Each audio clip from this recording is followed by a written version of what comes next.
Shabbat Shalom. O ar-condicionado já foi desligado. Por que está tão frio esse Shabbat Shalom? Shabbat Shalom. Melhorou um pouco. Para começar a trazer um tema sobre a nossa paraxá, a nossa porção da Torá, tem um pressuposto. O pressuposto é, se essa sinagoga fosse uma sinagoga sefaradi,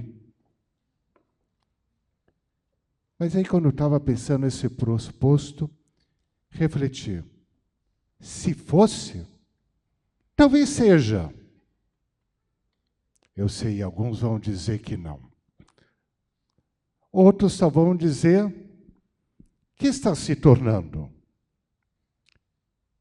Somos uma sinagoga reformista, liberal, que abraça a multiplicidade da nossa tradição, que extrai de cada tradição uma riqueza para poder atender nossas demandas espirituais, morais e intelectuais, e fazer face ao tempo que vai trazendo novas necessidades.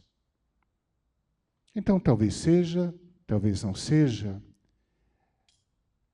mas como no mundo sefaradi é chamado a mesa em que a gente coloca a Torá para ler.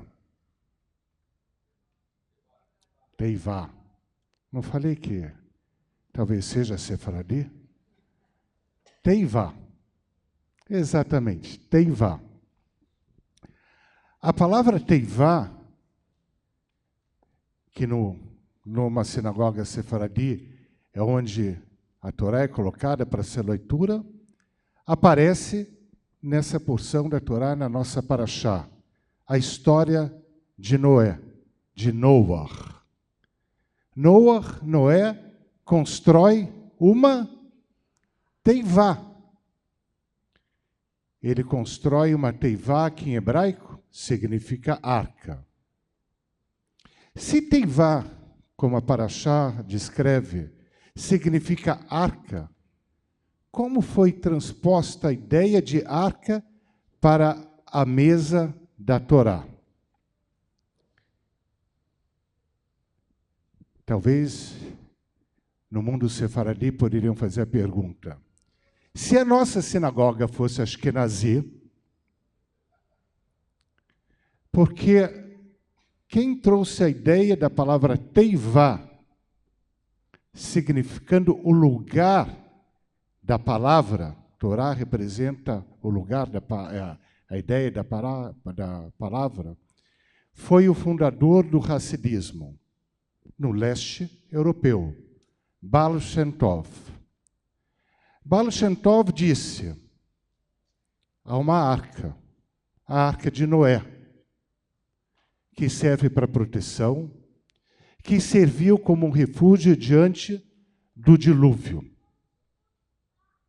Era a proteção diante das águas torrenciais que iam caindo. Baal Shem Tov falou, há vários dilúvios na vida. As águas torrenciais que caem do céu inundam a terra, mas há dissabores, decepções, frustrações, rompimentos, perturbações, que são como dilúvios que arrasam nossa vida. E nesses dilúvios simbólicos, mais efetivos em nosso espírito e emoção, precisamos também de um refúgio, de uma proteção. E ele falava, Baal Shem Tov, a Torá é a nossa proteção. A Torá e a Tefilá. Então, entre na arca da Torá e encontre a sua proteção. Palavras mais amenas, ensinamentos que acalentam, que protegem diante de diversos e vários tormentos, que alavancam a esperança quando a frustração bate, que propiciam o resgate do sonho diante da iminência de um pesadelo. Noé estava na arca. A arca é o lugar do refúgio, da proteção. Poucas pessoas estavam na arca. Então era preciso estabelecer um vínculo de muita confiança, de enorme lealdade. Esse primeiro momento de Noé estar na arca foi efetivamente a busca da proteção. Mas a excessiva permanência na arca poderia trazer um efeito contrário à intenção inicial, porque o convívio poderia se tornar desgastante e porque, de vez de uma troca efetiva de ideias, o que haveria era um referendando o outro ou, eventualmente, rechaçando de modo tácito. Então, sair da arca era necessário. Se a arca foi inicialmente o remédio, a permanência na arca seria um erro de dosagem. O excesso traria o malefício ao invés do benefício inicial. E assim foi. Noé saiu da arca. Mas não foi uma saída de imediato. As transformações não acontecem de modo instantâneo ou no estalar de dedos. A saída foi pausada. Primeiro, para verificar como estava o mundo depois do dilúvio, foi mandado um corvo.